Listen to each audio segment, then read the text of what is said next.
BWCA annual event in Nottingham with BWCA Chairman John Wicks and General Manager Philippa Atkinson-Clough. We've just sat through an amazing morning of a conference with some very inspiring speakers, and I'd just like to ask you a few questions about where BWCA is in its journey at the moment, and that's picking up on the title of the conference, of course. So BWCA is in great shape, as we heard also from the statistics from Zenith today. What are you most pleased with right now? Well, the BWCA is in great shape. In fact, I think it's probably stronger now than it's ever been. As a new incoming chairman, it's very easy when you have a stable organisation to come into, with Philippa at the helm and the legacy that John Dundon left for us. Obviously, we're really pleased with the excellence in standards that we promote and achieve, driven through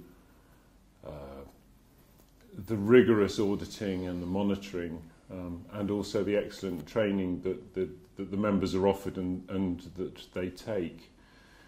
Going forward, my aim is to represent the members in the best way that I can here in the UK, and also maybe provide them a voice on the international stage. Obviously with Brexit that might be quite important in our industry. And really to listen to them, talk to them, find out what they want from the association, so that we have the ability to give our offering to provide to them added value tools that will help differentiate themselves in the marketplace today. We talked about, when we were looking at the conference this morning, about the 5 for 5 sustainability pledge. Where are you with that? It's more than a year now that that's been there. Are you on track? And what more do you think members can do? Yeah, certainly we are on track. We started it, as you say, a year ago, and there are 5 pledges. So environmental, of course, water management, one of the most important things in our industry, social sustainability, which is the introduction of corporate responsibility, and another one is, making your workplace happy place. It's something all the members can do, and also financial sustainability, very, very important. So last year we put together some case studies to show what members are doing at the moment, and we've had some really inspirational stories, and they're on the website at the moment.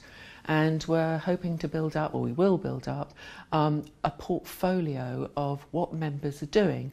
And there's twofold for that. Is one, to show members what other members are doing, but also to show the outside world what a sustainable industry this really is.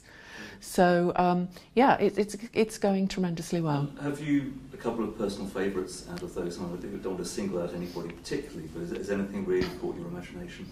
Well, we went on a little bit of a road trip, and we went to Wenlock and Glastonbury, and those two members have a whole raft of environmental and sustainability things going on in their companies. So they're particular, but we'll be adding to that.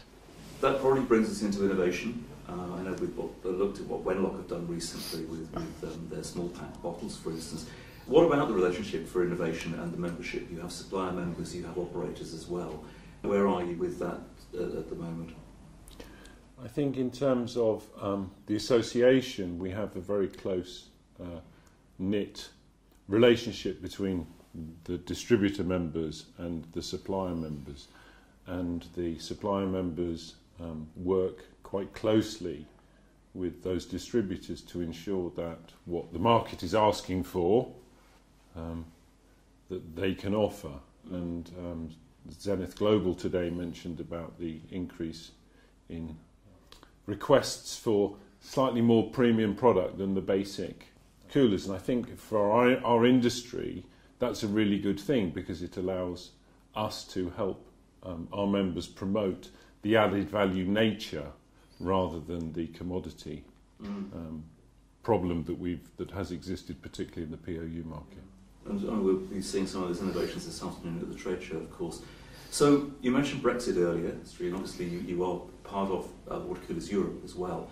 So do you think there's anything that members need to worry about, or is it all in hand? Like many business leaders, Brexit's kind of not going anywhere at the moment. There's nothing really decided. It's just kind of sitting there. Obviously, over the last couple of years, since it's been announced, the exchange rate has obviously affected our members with more costly imports, where we've had to pass on pricing to the marketplace. Going forward, regulation, UK regulation, European regulation may change, probably particularly with spring water, where it's not yet totally decided. I think that the really important thing about Brexit is that as an association and our members, we are creative, flexible, and during the financial crisis we faced our challenges head on too, so I think we will just continue to do that.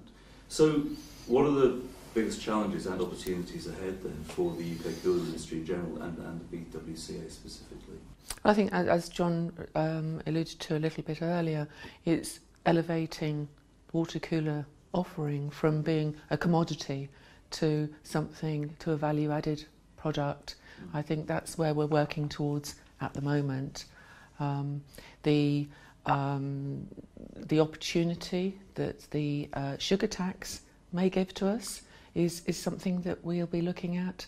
And also plastic recycling, of course, is a big thing at the moment, and we'll be looking at that one as well.